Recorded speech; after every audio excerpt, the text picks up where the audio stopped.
Assalamualaikum dan salam Malaysia Madani. Saya Hakim Asal, mewakili kumpulan saya yang terdiri daripada Harid, Ain, Zila dan juga Anom. Untuk topik pembentangan saya kali ini, kami sepakat memilih tajuk daripada Dewan Bandar Kuala Lumpur yang bertajuk Isu dalam Jabatan Pengurusan Sumber Manusia di BKL. Pengenalan dan kenal pasti isu. Dewan Bandar Kuala Lumpur di BKL merupakan pihak berkuasa tempatan yang bertanggungjawab dalam mengurus tadbir Bandaraya Kuala Lumpur. Perbandangan Tunggal Datuk Bandar Kuala Lumpur ini bertanggungjawab dalam memastikan pembangunan infrastruktur yang mampan berkembang maju seiring pembangunan sosioekonomi warganya dalam misi menjadikan Kuala Lumpur sebagai bandaraya sejahtera untuk semua menjelang tahun 2030. Beberapa isu dalam Jabatan Pengurusan Sumber Manusia di BKL antaranya ialah rekrutmen dan pemilihan kaki tangan. Sekiranya sumber manusia mengambil pekerja yang tidak memenuhi kriteria dikendaki untuk mengisi kekosongan kerja, ini boleh mengakibatkan kos dan masa yang tidak diperlukan untuk organisasi mencari pekerja yang lebih sesuai dalam pemilihan tersebut. Pemilihan kaki tangan yang tidak betul dalam organisasi sumber manusia di BKL boleh membawa kesan negatif kepada organisasi dan pekerjanya. Ini boleh merosakkan semangat kerja dan menjejaskan keberkesanan keseluruhan organisasi. Pengurusan gaji dan faedah di BKL perlu memastikan bahawa gaji dan faedah pekerja selaras dengan piawaian, industri dan keperluan pekerja. Walau bagaimanapun, isu-isu seperti dasar gaji yang tidak adil, sekatan bajet untuk menyediakan faedah yang mencukupi dan perbezaan gaji yang besar antara pekerja boleh menjadi halangan dalam pengurusan gaji dan faedah. Keselamatan serta kesihatan pekerja juga perlu dijaga demi menjaga kebajikan dalam organisasi. Walau bagaimanapun, isu-isu seperti keselamatan, kerja yang kurang, kekurangan kemudahan dan kesejahteraan pekerja dan kurangnya perhatian kepada keseimbangan kerja-kerja hidup boleh menjadi halangan dalam memastikan kebajikan pekerja. Pekerja mula merasa bosan disebabkan tiada anugerah dan ganjaran yang diberikan apabila organisasi menepasi target yang mereka mahukan. Sedangkan pekerja bawahan bertungku lumus untuk mendapatkan hasil tersebut. Semangat dan usaha pekerja bawahan untuk menaikkan nama di BKL tidak dipandang malah, tidak dihargai oleh pihak atasan. Pekerja bawahan sudah mula memberontak dan tidak melakukan tugasan yang diberikan dengan komited. Pengauditan ini boleh dilakukan untuk mengenal pasti ketidakselarasan dalam proses pengambilan dan memastikan bakal pekerja mempunyai kelayakan dan kemahiran yang sesuai untuk pekerja yang ditawarkan. Ini mungkin melibatkan semakan rujukan, penyiasatan latar belakang dan ujian psikometrik. Rekod yang lengkap dan terperinci hendaklah disimpan bagi setiap bakal pekerja yang dipanggil untuk temuduga dan dilantik. Rekod ini hendaklah disimpan untuk tujuan rujukan dan pemeriksaan semula pada masa hadapan. Ketersediaan tenaga pekerja dan kualiti pekerja boleh menjejaskan prestasi dan produktiviti sebuah organisasi. Analisis keperluan tenaga kerja akan melihat sama ada bilangan pekerja semasa mencukupi untuk memenuhi keperluan organisasi. Sekiranya organisasi kekurangan tenaga kerja, ini boleh menjejaskan prestasi dan produktiviti organisasi secara keseluruhan. Walau bagaimanapun, jika terdapat terlalu ramai pekerja, ini boleh mengakibatkan kos yang tinggi dan meningkatkan kos operasi yang tidak perlu. Masalah dengan perancangan sumber manusia boleh membawa beberapa akibat negatif terhadap keupayaan organisasi untuk merekrut dan mengekalkan pekerja yang berkelayakan. Ini boleh termasuk kesukaran untuk mencari orang yang sesuai untuk pekerjaan yang betul serta masalah dengan mengekalkan pekerja semasa. Tambahan pula, masalah perancangan sumber manusia selalunya boleh dikatakan dengan isu-isu seperti kekurangan pemahaman tentang keperluan pekerja, penyelarasan yang lemah antara jabatan dan kekurangan sokongan daripada pihak pengurusan.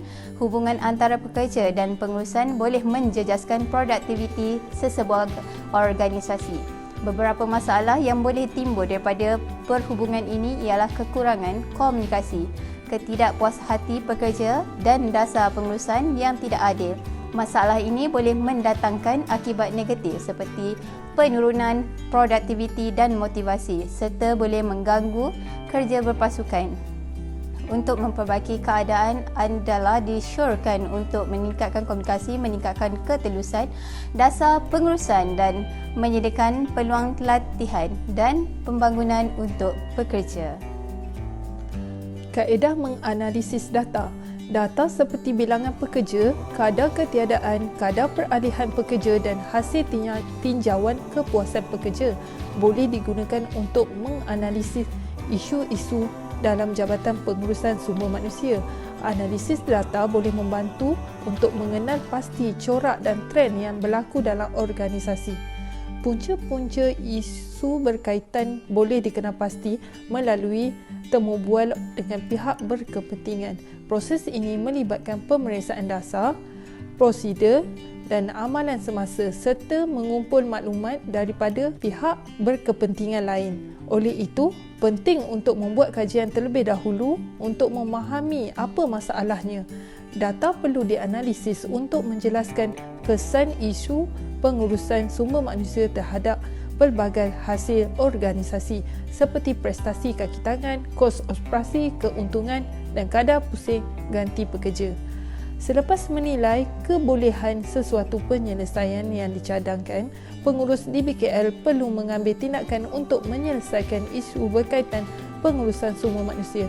Tindakan ini boleh termasuk mengubah suai dasar, memperkenalkan latihan baru, meningkatkan komunikasi dalam organisasi, meningkatkan faedah untuk kaki tangan dan sebagainya.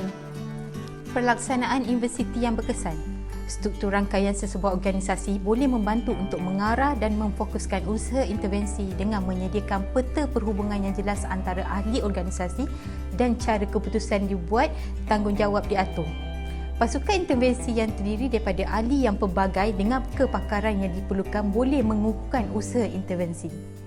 Saluran komunikasi yang jelas dan berkesan antara ahli pasukan intervensi serta dengan pihak berkepentingan di luar organisasi boleh membantu mengukuhkan keberkesanan intervensi dan mengatasi sebarang halangan yang mungkin timbul. Mempunyai pelan kerja yang jelas dengan matlamat, tugas dan tanggungjawab yang jelas juga boleh membantu untuk memastikan usaha intervensi dijalankan dengan teratur dan cekap. Organisasi boleh membangunkan struktur rangkaian yang kukuh dan teratur dengan memberi perhatian kepada elemen ini, yang seterusnya akan memudahkan pelaksanaan intervensi yang berkesan. Intervensi merujuk kepada tindakan yang dirancang dengan teliti dan konsisten yang diambil untuk membantu organisasi bertambah baik dan berkembang dengan berkesan.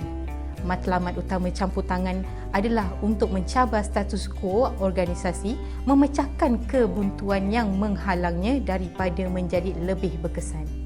Kejayaan organisasi bergantung kepada keutamaan pekerja dalam setiap keputusan budaya. Tempat kerja yang menghargai kesejahteraan dan pembangunan pekerja akan menghasilkan semangat yang produktif, pekerja yang lebih baik.